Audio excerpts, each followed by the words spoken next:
Hello students. So I am telling you about the chapter number 1, integers. So I have told you about the integers. I have told you about the natural numbers, the whole numbers and the integers. But now I am telling you about the properties.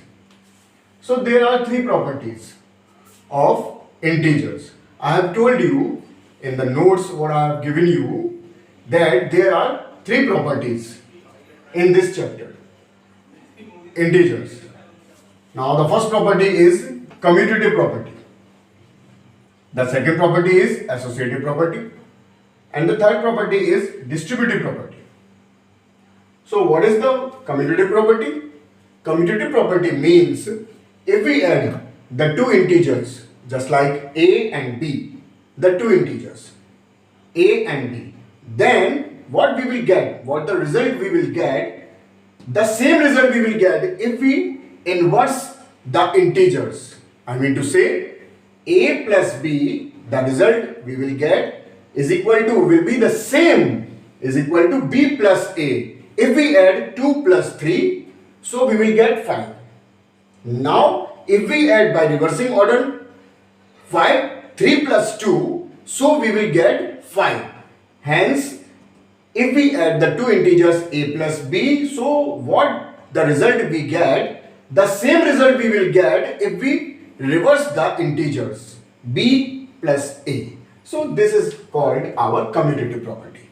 Now the second property is associative property. What is called associative property? Associative property, in this property we write the 3 integers a, b, c and is equal to the right hand side also a plus b plus c. So what we have to do? We have to, first of all we have to add a and b, which integers are in the bracket. Then we have to add c integer. So the result come before you.